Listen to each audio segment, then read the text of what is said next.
Excuse me. I will call this meeting of the House Appropriations Subcommittee on Military and Veterans Affairs and State Police to order. Mr. Clerk, will you please call the roll? Chair Morgan. Here.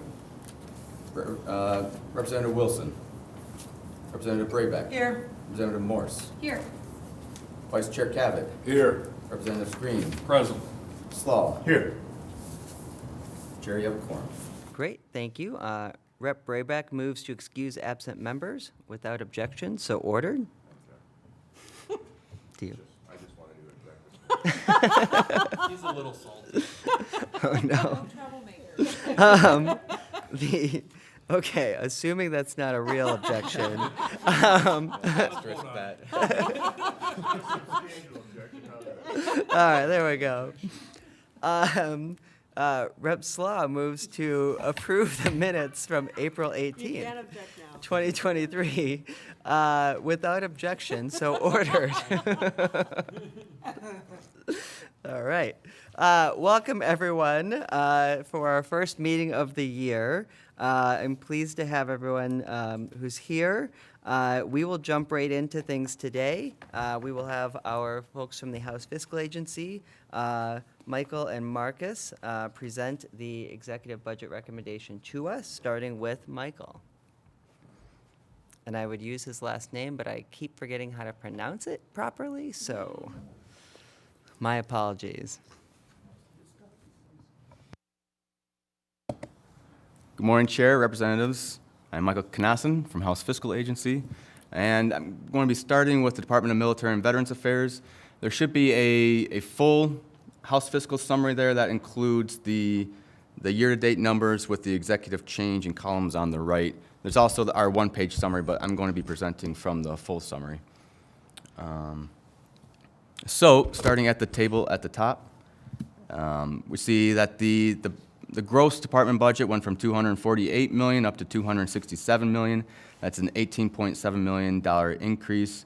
Much of this is in federal funding and in general fund, and much of these increases come from the first item down below, item number 1, the Veteran Homes Operating Expenses Adjustment. This is an increase to the 3 state veterans homes, so Grand Rapids Home for Veterans, Chesterfield Township, and DJ Jacobetti.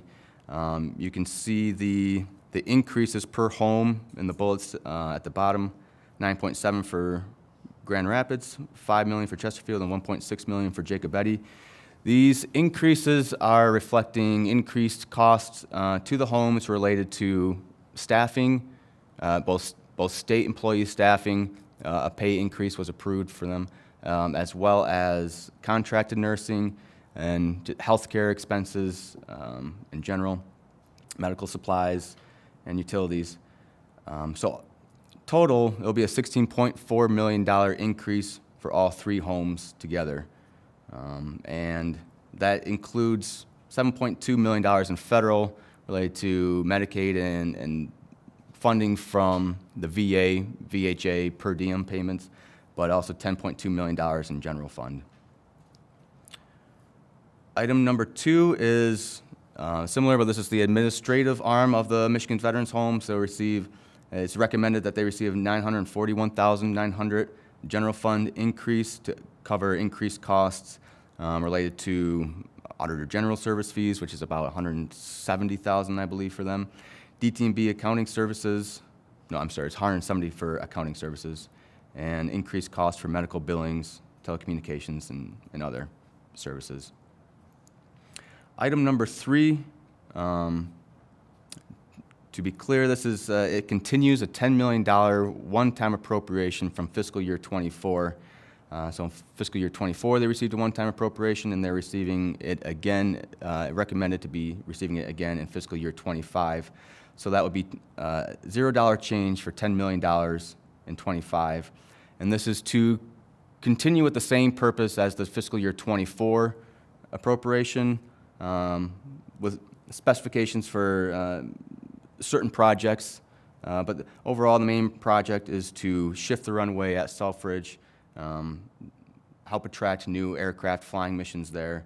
And to do that, that would involve roadway repair, vehicle access to the base and museum, stormwater drainage system repairs, force protection, and also new features on the airfield. Turning the page, item 4 at the top.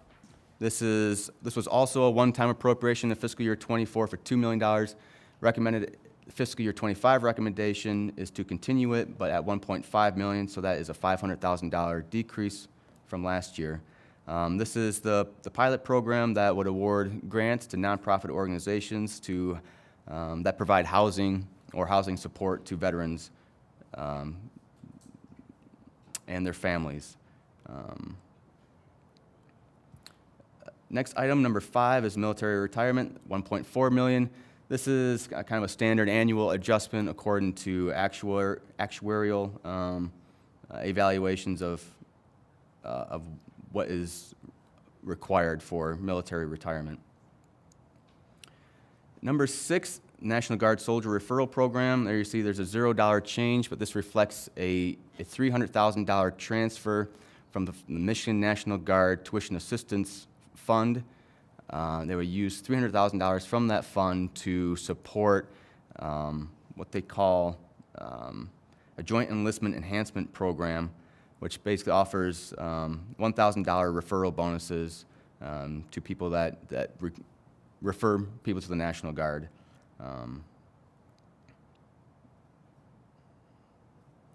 Item 7 is $287,000 increase. This is to support just contract increases related to National Guard facilities, janitorial services at Selfridge. I'm going to number 9, you see a decrease of $3 million. This is the removal of one-time funding from fiscal year 24, and economic adjustments is $3.1 million gross. Since this is, I think it's the first appropriation subcommittee scheduled, I'll go over a little bit of the general sections that you'll probably be hearing more of during the season. But in general, the executive recommends to delete many boilerplate sections that are usually reports, sometimes requirements.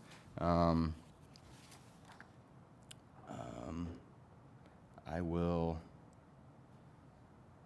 section 211 on page 2. They are revising the boilerplate section. This is returning to contingency funds. So this would just up the authorization for what is allowed to be appropriated through legislative transfer. So currently it's at $8.6 million for federal, $1.1 million for state restricted.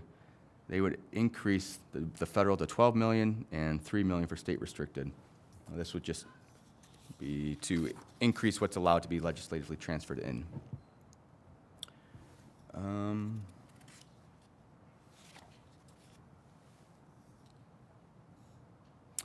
For boilerplate, I think I will focus on section 510, which is on page 5. 510 would allow the department, upon approval from the state budget director, to align or shift fund source appropriations for the for the veterans' homes or the Veterans Facility Authority.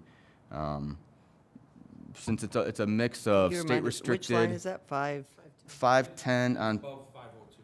Gotcha. Thanks. Yes.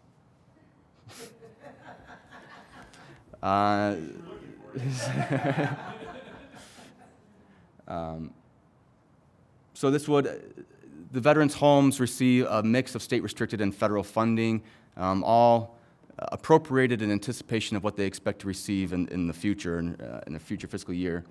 This would allow the departments, upon approval from the budget director, to shift authorization between those fund sources as long as it does not result in a gross decrease or increase to the total appropriation. But it just as an effort to align revenue with appropriations with the fund sources. Section 601 is a section related to the one-time grants for eliminating veteran homelessness.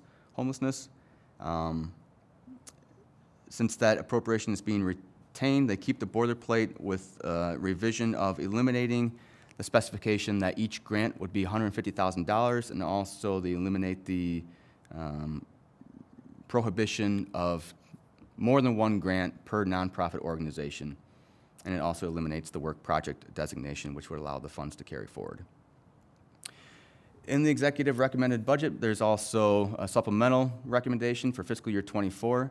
For DMVA, there's a fiscal year '24 recommendation of $750,000 in federal funding to support the Staff Sergeant Parker Gordon Fox Suicide Prevention Program. And these are grants awarded to entities that provide outreach for suicide prevention services. And this is in partnership with the governor's standing challenge initiative.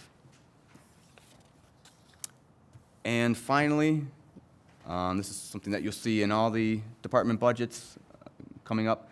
Item number 2 on the last page is employee lump sum payments. This would be $757,000, $400 to certain civil service positions. It'd be a lump sum payment of $2,250 as negotiated through collective bargaining. And with that, I will take any questions. If folks have questions, Rep. Green?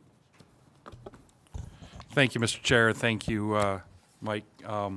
Two questions. First one deals with the veterans homelessness. We've been grant program. This has been in the budget for about 5 months at this point. Is there a report of any way, shape, or form that shows how that grant is performing and why there is a proposal to reduce that amount? Can you speak on, because that's a new line item, correct? Correct, yes. There is no report required in boilerplate for outcomes or update on the grant status. So we do not have an update from the department on what has gone out so far in fiscal year '24. Is the grant program even set up yet? I can't say for certain. There is a report required in fiscal year '24 requesting the department to assess veterans homelessness in Michigan and to come up with strategies of how to address veterans homelessness. That was due January 1, and we are still waiting on that report, but the department is aware of it, and they are working on to provide that report. But with that report should also should give some direction to how they're approaching veterans homelessness in the state. Rep. Green, I can answer that. My intention is for them to report on how those funds are being used when the department comes in and presents to us. My original hope was that we'd have the department in this meeting or the next meeting, but we're coordinating with the Senate a bit on the schedules. Okay, thank you. But I will say the report on veteran homelessness that should have been to us by now has not been shared with us yet. Okay. So I'm not particularly pleased about it, but the department is very aware and will be sharing that report with us, hopefully very soon. Okay, thank you. And can I do my second question? Yes, of course. Okay. Second question, this is probably a little bit higher level than this committee. But, so we're looking at a supplemental, number 2, employee lump sum payments. So the civil service negotiated a lump sum payment of $2,250 for our employees, and then we just, even though the budget has already been set, we just have to figure out how we're going to come up with that money, or how do these negotiations work? Because we're just sort of obligated because they're double union negotiated for last year's contract. Right, it is a little high level, but it would technically be, I think, negotiations with the Office of State Employer and unions, collective bargaining units for the civil service. That was approved. The Civil Service Commission has to approve the agreement, but then, yes, then it needs to be authorized to expend, needs to be approved by the legislature. But you're right. I have to have, for any other legal requirements pertaining collective bargaining agreements, I would have to get back to you. Other questions? I have just a couple. One question is particularly related to the veteran home operating expenses. It was noted that the increase is generally related to contracting nursing services and wages. But I noticed we have about 7 million general fund and then, 7 million federal, 10 million general fund. Does the expenditure of those general fund dollars bring in more federal dollars? I'm just trying to understand where the additional federal dollars come from. The federal increases specifically, so you could get federal revenues for Medicare, for Medicaid, and also VA, veteran, I think the veteran housing allowance, VA per diem payments to veterans based on their service-connected disability. The increase largely, the federal increase largely comes from the VA per diem payments. So this would reflect just eligibility of residents being able to receive that per diem and an adjustment according to what's there. The general fund is more as to fill in the gap for what expenses and costs are anticipated and what they're able to bring in. But it is a kind of a complicated. There's multiple streams of revenue coming in, that somewhat related to one another. The Michigan Veterans Homes Administration will be much better able to explain all these various streams and how they impact one another. But Gotcha. I didn't know if they were tied together. So that's great. it's not match funding. It does not provide any match funding for the federal That's what I was dollars. wondering. Is it a case of when we spend more, we bring more in? But it seems like that's maybe a good question for the Veteran Homes Agency or the department. And that's, I guess, colleagues, my thought on getting the presentation today from Michael and Marcus is it's certainly going to allow me to have more questions for the departments when they come in and be ready to ask them that. I guess the ask I would have is if folks have specific questions that they want, they feel comfortable sharing, I'm happy to share a list of questions with the departments before they present to us so that they're aware and can maybe address those more directly for us, if you feel comfortable sharing them, that is. The next question I had was related to the runway project. Was there a total cost of the runway project? I'm trying to remember what they shared with us last year, but I wasn't entirely clear if there was going to be a second year ask on the runway project or not. I don't believe there was a total, a total for all project completion estimate given. But they said that the 10 million from 24 was just be not nearly enough to cover all the expenses, but there was never an estimate given of what the final total cost would be for the entirety of the project. Gotcha. Okay. Thank you. And then I had one last question, which was, and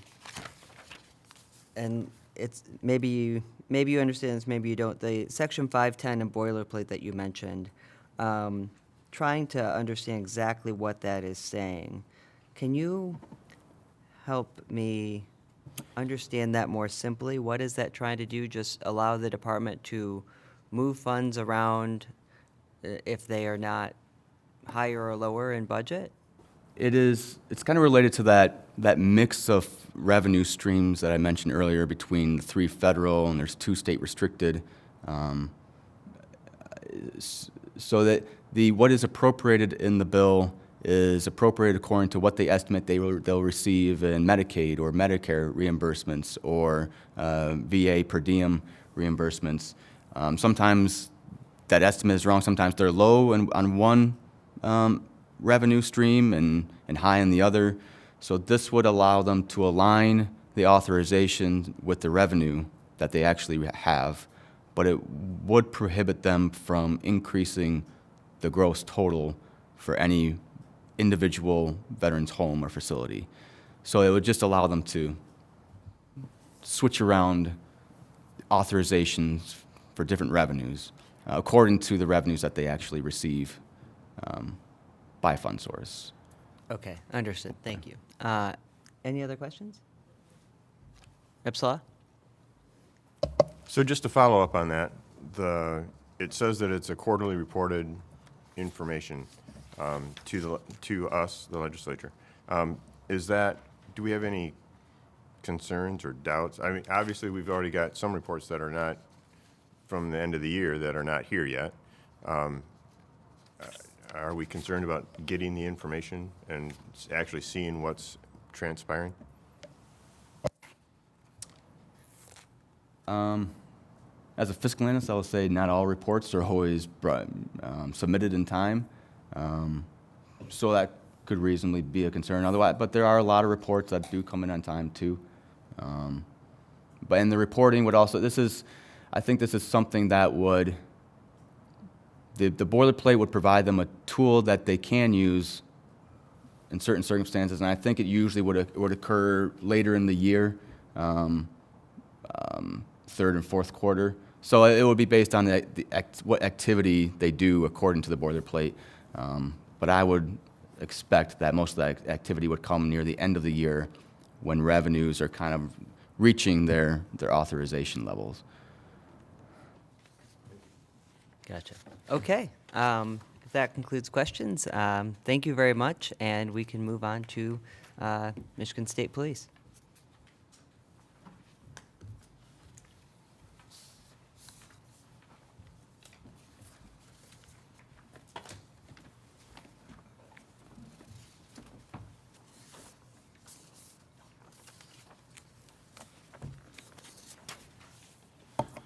Thank you, Mr. Chair. Good morning, members of the committee. My name is Marcus Kaufman with the House Fiscal Agency. Before you have the document for the summary of the executive budget recommendation for MSP for fiscal year 24-25. First, address the table there at the top. A couple of specific quantities that I'd like to draw your attention to. The GFGP row there is an increase proposed by the executive from the fiscal year 24 level to the fiscal year 25 recommendation of approximately $19.4 million. In terms of overall gross funding, the fiscal year 25 recommendation would be a $39.9 million increase over current year funding. On the FTEs, the executive's recommendation would increase FTE authorization by 24 total positions. Looking then at the enumerated list there of the budget changes, item number 1, there is a $5.5 million GF increase included for annualizing the cost of troopers that are anticipated to graduate in fiscal year 24 trooper recruit schools. The department is currently projecting that would cover the cost of 50 troopers that are projected to graduate. Item number 2, the law enforcement training, recruitment, and retention grants is a new one-time line item included in the executive's recommendation, $5 million of general fund to support application-based grants that would be available to local law enforcement agencies for the relatively broad purposes of recruiting, training, integrating, and retaining law enforcement officers. Item number 3 there, contracts and services. The executive includes a total of $2 million in general fund for executive security services. This funding is included, or a certain level of this funding is included in the current year budget. There is $1.4 million of general fund included, but it is designated as a one-time appropriation in the current year budget. The executive's recommendation would increase that amount by $600,000 and designate it as ongoing funding. Item number 4, capital security. The executive's recommendation includes $1.4 million of general fund and authorization for 13 FTEs to hire additional state property security officers who would be assigned at the Capitol building and would monitor and operate weapons detection equipment installed at the Capitol entrances. On the reverse page, item number 5, the intelligence operations software licensing. item. The executive's recommendation includes $474,000 of general funds to offset increased software licensing fees for a system that is utilized by the Intelligence Operations Division for evidentiary processing. Item number 6, breathalyzer maintenance. The recommendation includes $83,000 of general funds to offset increased costs for annual maintenance of MSP's 200 breathalyzer units. Item number 7, FTE authorization increase. 11 total FTEs there across 3 different line items. Those lines would be the Department Services line item, Professional Development Bureau, and the Intelligence Operations Division. Specifically, those FTEs would be utilized to hire additional accounting staff to fulfill internal control requirements and to facilitate accounting standards changes. The Professional Development Bureau FTE would be used to support the Drug Recognition Expert Program, and the Intelligence Operations Division FTEs would be used to hire 911 dispatchers, specifically for Crawford County. Item number 8, technical adjustments. The executive's recommendation includes additional IDG, federal and state restricted funding authorization in numerous line items and from numerous fund sources to reflect increased revenues that are available to support different department projects and programs. And I have a list there included with some of the more significant increases that were included within that line item. As you can see, the top 2 items, $9.5 million in federal funding from 2 separate sources, and then the bottom 2 items, $5.3 million from 2 separate restricted funding sources. Item number 9 reflects the removal of fiscal year 23-24 one-time appropriations. Total reduction there is $13.3 million gross, $12.4 million general fund. The last item there, item 10, economic adjustments. The executive included $21.8 million gross, $17.4 million in general fund for the various economic adjustments that are included within the budget. On the next page, the boilerplate sections start. As Michael mentioned during his presentation, the first handful of items there from section 207 through 222 are general changes that are going to occur across multiple budget areas. So I won't dwell too much on those, but I would like to highlight item 211, the contingency authorization.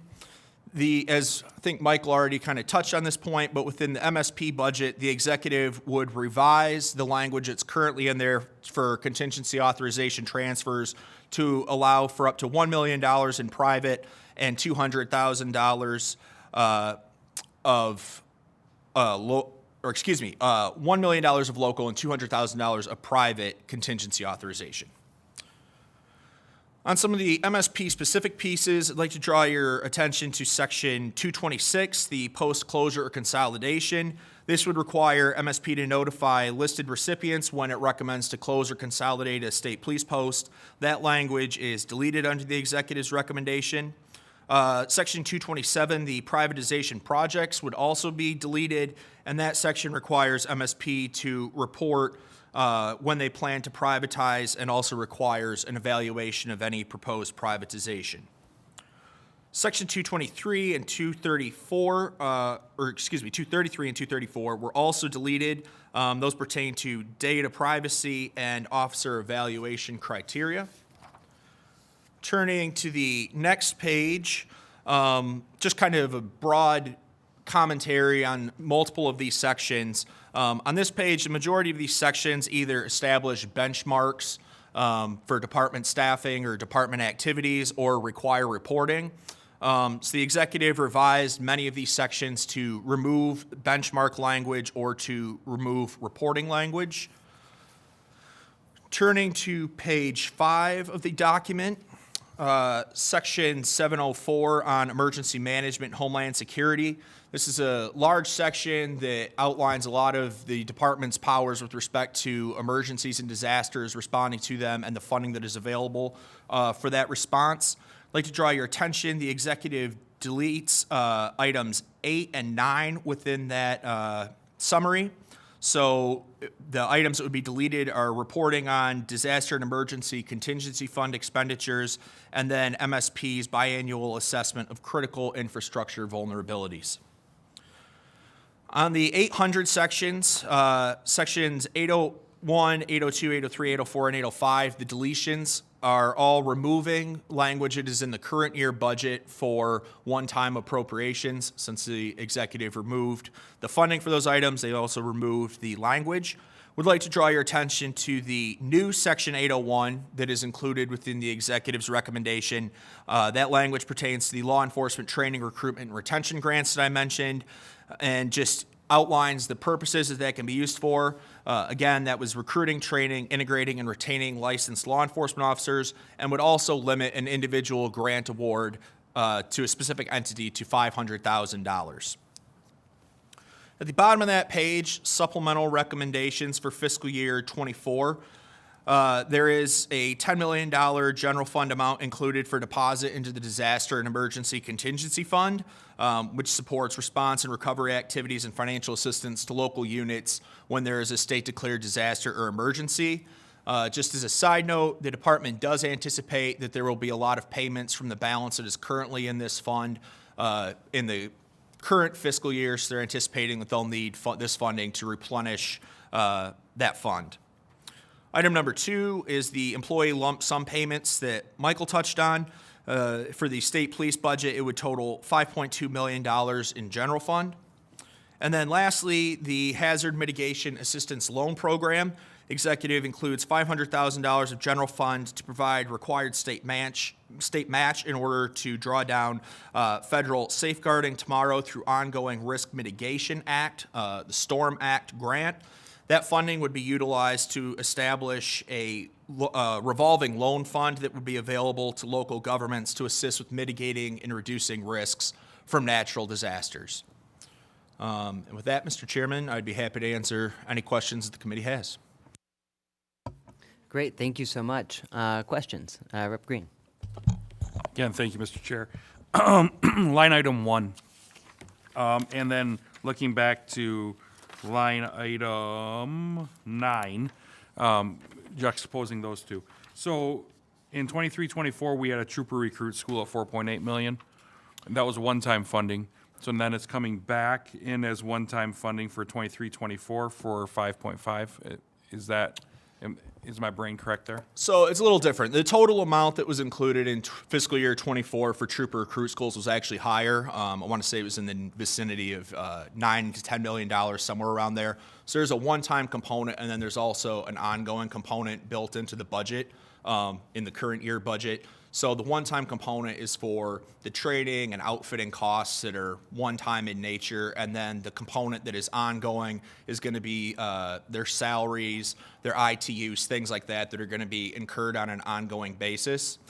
So the funding in item number 1 that is included would be ongoing funding that would be needed in order to reflect full-year costs for those troopers that are anticipated to graduate in fiscal year 24.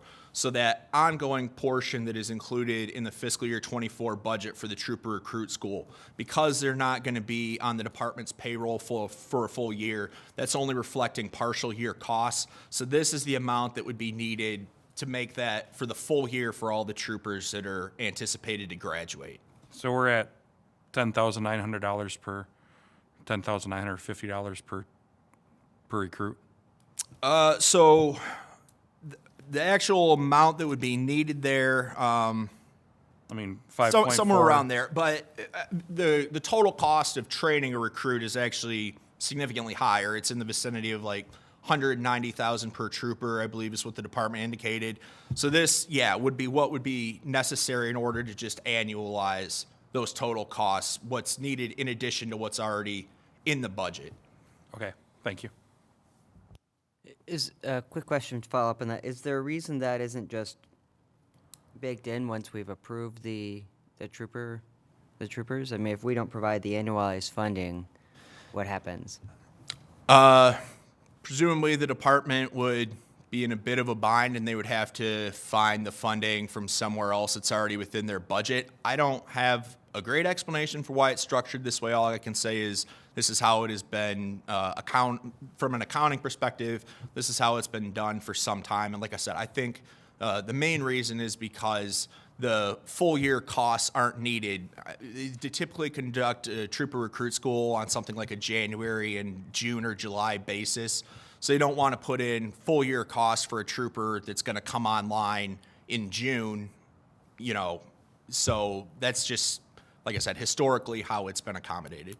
I see. So it's the new cost of the equipment and everything they need, not the just ongoing cost of an FTE. Correct. Yeah. The one-time costs, the cost of actually, you know, putting them through the training program, providing them with their materials, providing them with the classroom education, a lot of that is incorporated in the one-time component, and then the ongoing component is more for their salaries and their ongoing, you know, costs of, you know, vehicle use, IT, things along those lines. Oh, actually, that confuses me more. Oh, sorry.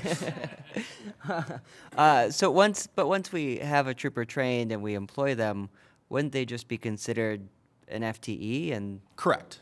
so why would we have to provide separate funding to maintain them ongoing on an ongoing? So that's for their full year costs of everything from, you know, their salary, their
just replacing troopers that are exiting for the department for retirements, you know, just separating.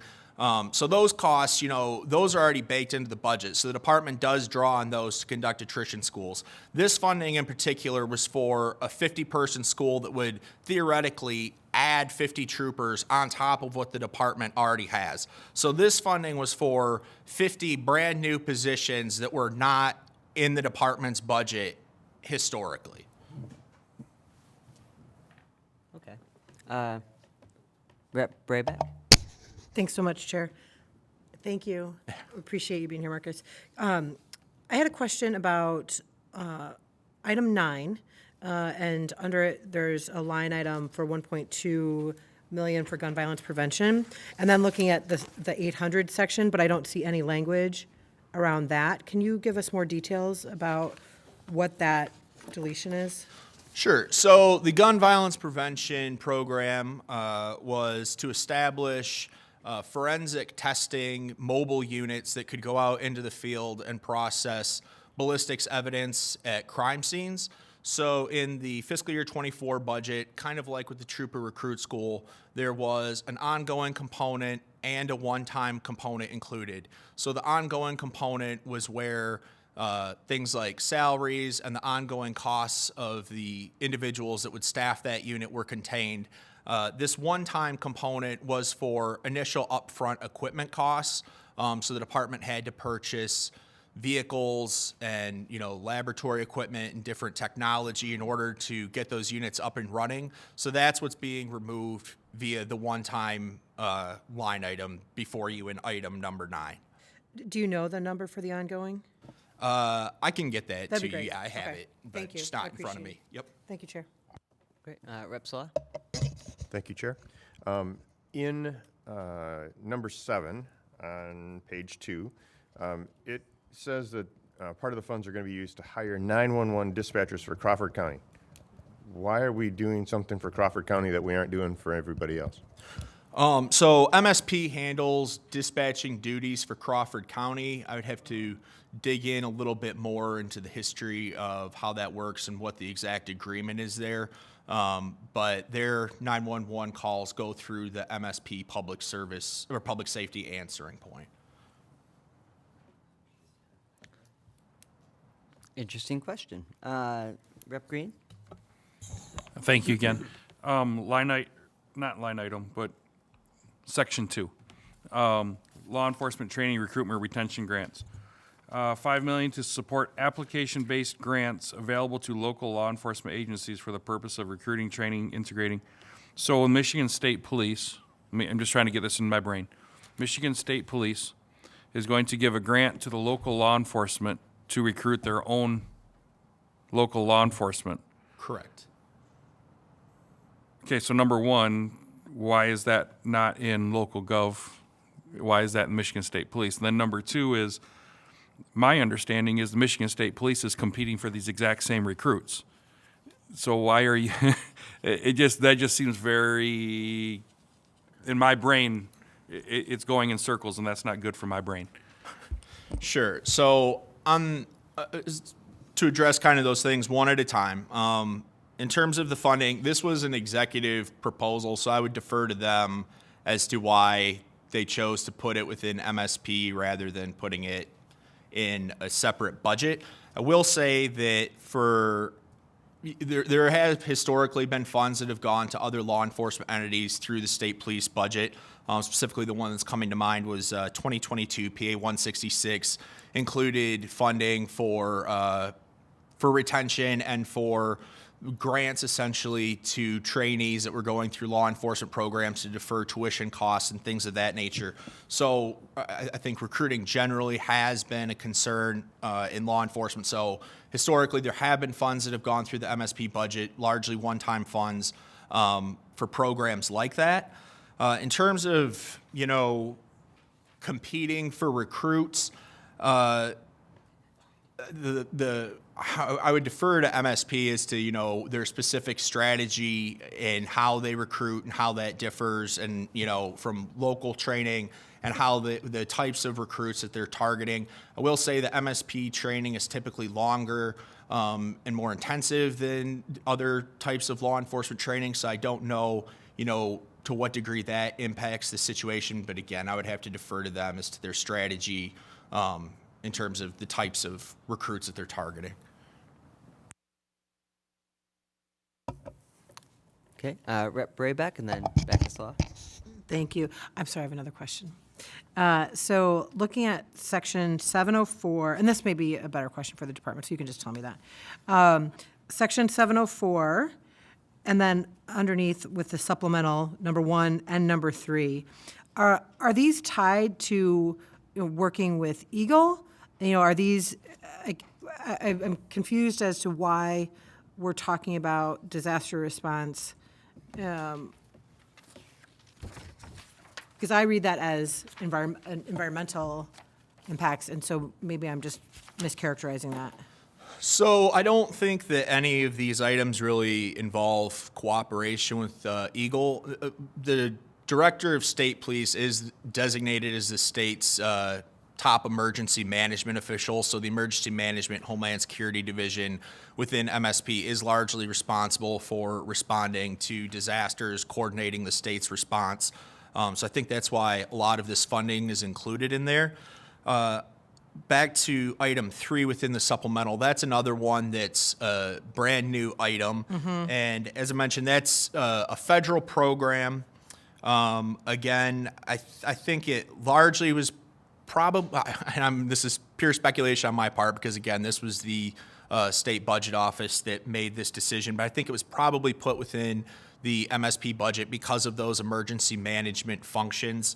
But yeah, it would be available to local governments for mitigating and reducing risks from disasters and emergencies. So there probably is some kind of an overlap. And I know the department, because they manage the state's emergency and disaster response, there is, a larger system in place with locals and other agencies where they do kind of have a coordinated design.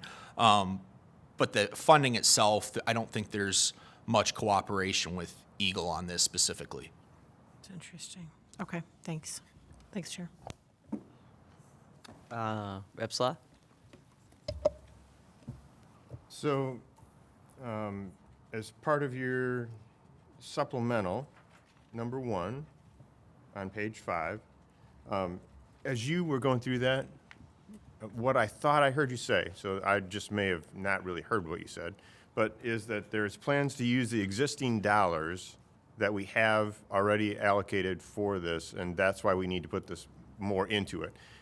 And if that's true, this is about disaster stuff, disaster and emergency. Why would we anticipate that we're going to use that? I mean, is it something that's already happened and we're paying it back, or is it something that we anticipate out in the future that we're going to have to pay it forward? No, that's correct. The former. From the discussions that I've had with the department, there was a fund balance in this when fiscal year 24 began, and then there was also, I think, approximately $6 million of work project authorization available for this specific fund.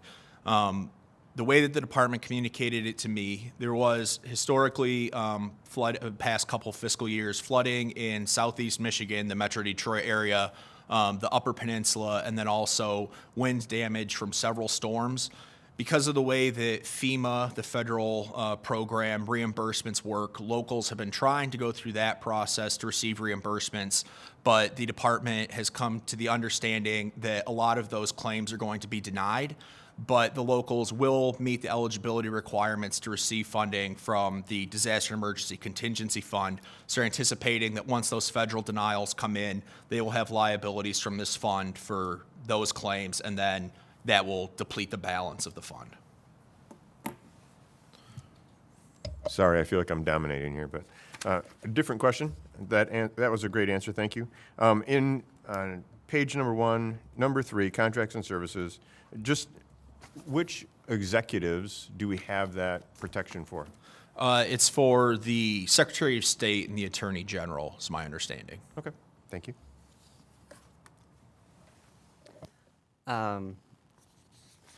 Any other questions from committee members? Oh, I have just one question. On the capital security item, a number of those security measures were put in place this year. And so I'm curious, is this additional money, or is this money that's being shifted to this budget? And trying to understand how capital security is currently being paid for and why it would be in this budget now. So my understanding from the department, this would be additional funding on top of what is already, put into the base for capital security officers. Right now, they've told me the staffing situation isn't ideal. They're stretched fairly thin, and they're also relying, I believe, on help from other law enforcement agencies like the sergeants to do some of these functions. So they're looking to keep that complete within the purview of the state police capital security. That's my understanding of the situation. Okay. Can you help me understand so the security for the external security would then be provided by state police, and then kind of more of the internal stuff as the sergeants? Is that how it's supposed to work? Yes, that's my understanding. Is that how it works currently? It is, but like I said, with a lot of the new equipment, they just don't have the manpower right now to completely staff it. That was what was communicated to me by the department. Again, I would have to defer to them specifically on, what their agreements are and how they cooperate interagency, but that was what was communicated to me, yes. Great, thank you. Any other questions? Okay, then thank you so much, Marcus, for that presentation. Appreciate it. The last comment I'll make is that we are working with the Senate Subcommittee on potentially having joint presentations from the departments just based on scheduling, but that is not finalized yet.